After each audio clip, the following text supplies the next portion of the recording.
Buenos días, soy Mireya Sulartega Soto, médico residente del segundo año de pediatría del Hospital Amazónico Yarainacocha. Hoy día les voy a hablar sobre el tema infección del tracto urinario. Cuanto a los objetivos, es reconocer las causas frecuentes, signos y síntomas de la infección del tracto urinario para poder brindar un tratamiento adecuado y oportuno. Cuanto a la introducción, es la infección más frecuente en la infancia, afecta tanto al tracto urinario superior como inferior. El diagnóstico y tratamiento oportuno disminuye morbilidades. La definición es una entidad clínica que implica el crecimiento de gérmenes en la vía urinaria. Se produce por bacterias que provienen de la flora fecal, siendo la E. coli el principal agente. Cuanto a la epidemiología, es la segunda infección bacteriana más común, 8% en niñas y 2% en niños en los primeros 7 años de vida, más frecuente en varones de 3 a 6 meses de vida y mayor a un año es más frecuente en niñas.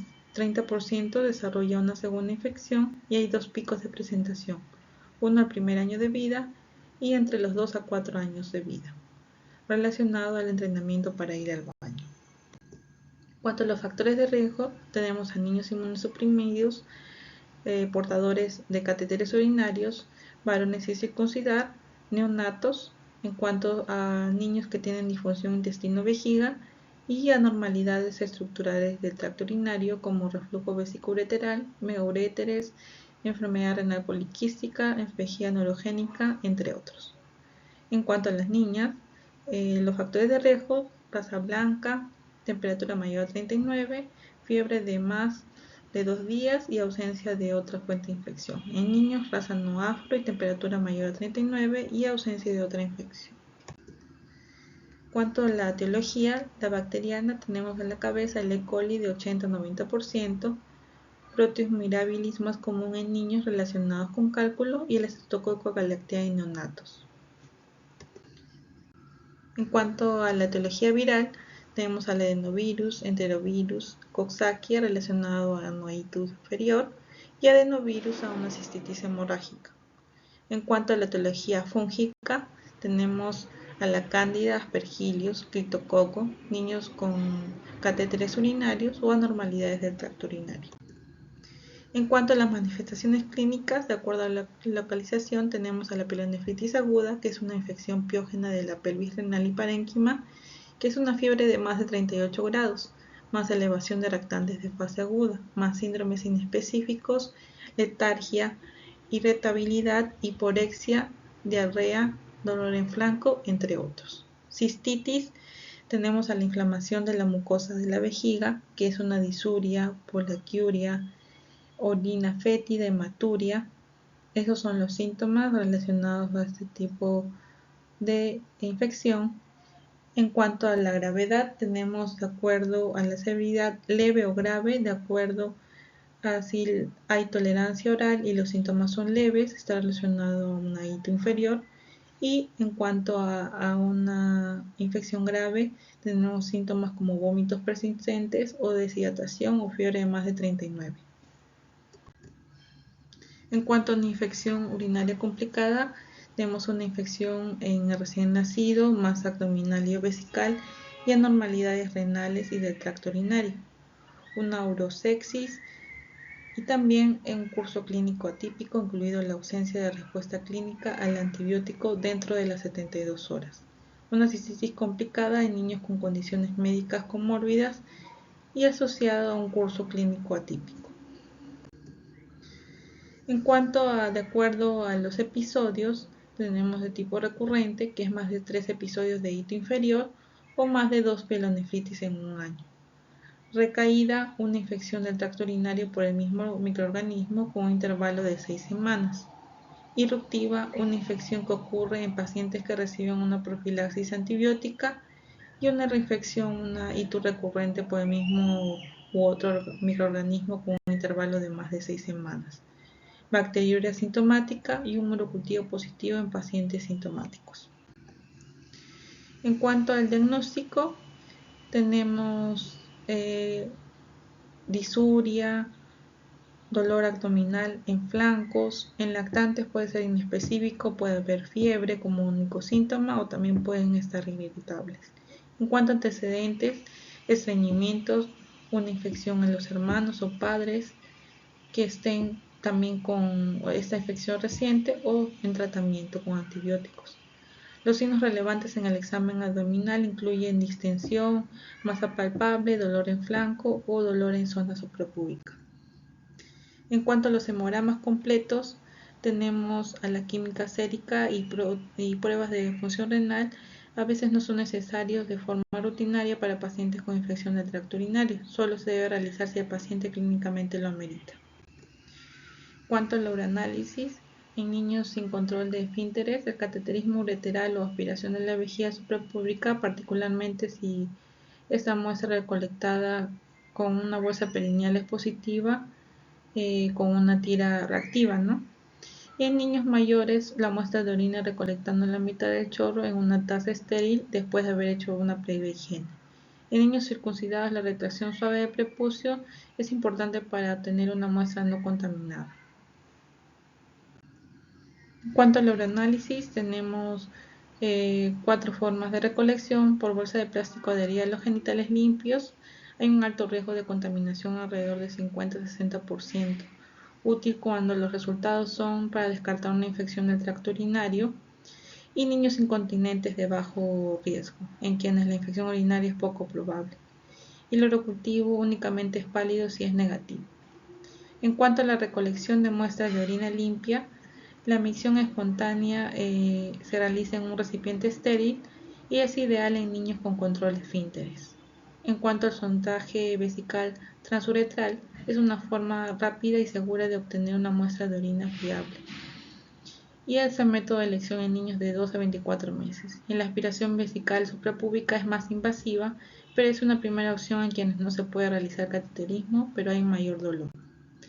En cuanto al uranálisis, para el diagnóstico de la infección urinaria se requiere un uranálisis subjetivo de infección con piuria y o bacteriuria y un cultivo positivo con al menos 50.000 unidades formadoras de colonias por cateterismo.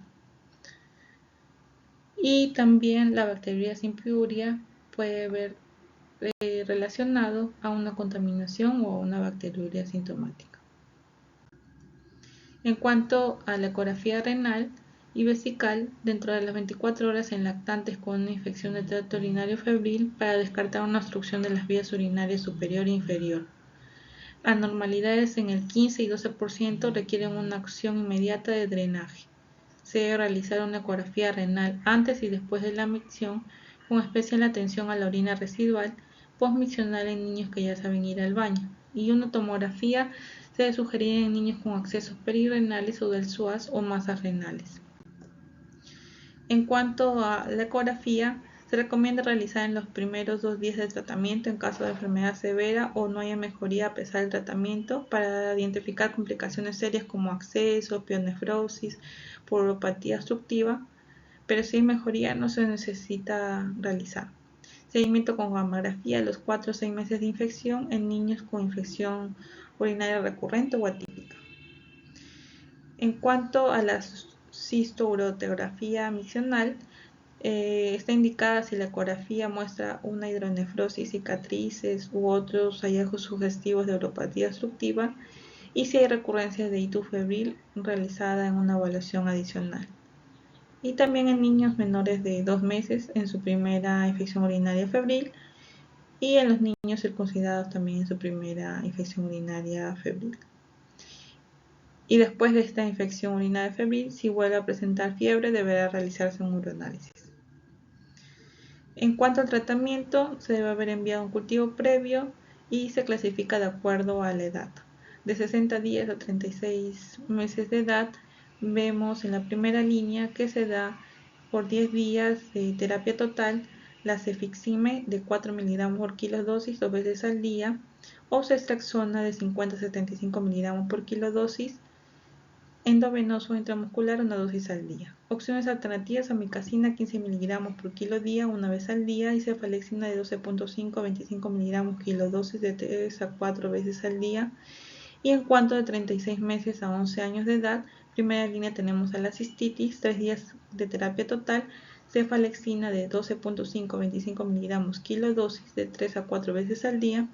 Y opciones orales alternativas tenemos a la nitrofurantoína y la suplementosazol más trimestoprim, que está como dosis de 5 miligramos por kilodosis 2 veces al día, y la cefixime 4 miligramos por kilodosis 2 veces al día.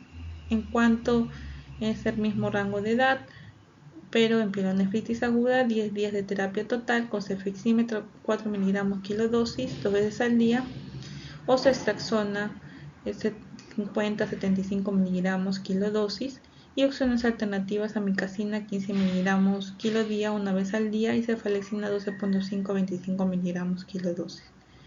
En pacientes mayores de 12 años, en primera línea en cistitis, 3 días de terapia total con cefalexina 12.5 kilogramos dosis 3-4 veces al día, y opciones alternativas tenemos a la nitrofurantoína 1.25 a 1.75 miligramos por kilodosis 4 veces al día, y suplementosazol más trimestoprim 5 miligramos por kilodosis 2 veces al día, y cefixime 4 miligramos por kilodosis 2 veces al día. En cuanto a la pielonefritis, en este mismo rango de edad, 10 días en terapia total y cefixime 4 miligramos por kilodosis, y ceftriaxona 50-75 miligramos kilodosis. Opciones alternativas: amicacina y cefalexina. En cuanto a la elección de antibióticos, es importante ver los patrones de resistencia que se pueden ver en el cultivo, y hay que ver los cultivos previos de este paciente, ¿no? En cuanto al seguimiento, el tratamiento es exitoso y generalmente la orina se vuelve estéril después de las 24 horas y la leucocituria desaparece dentro de los 3 a 4 días. La normalización de la temperatura corporal se puede esperar dentro de las 24 a 48 horas en el 90% de los pacientes. Obstrucción urinaria, uropatía congénita, sospechar en niños con fiebre prolongada y recuperación fallida. En cuanto a la procalcitonina, proteína C reactiva, el recuento de leucocitos se puede utilizar como marcadores séricos fiables para la inflamación de la parénquima renal. En cuanto a la profilaxis, su uso en niños con anomalías anatómicas de la vía urinaria se demostró una reducción de las infecciones urinarias y de la subsiguiente cicatrización renal. En cuanto a las conclusiones, la disfunción vesical intestinal es un factor de riesgo para la infección del tracto urinario, y cada niño que presente una infección del tracto urinario se debe descartar este tipo de disfunción.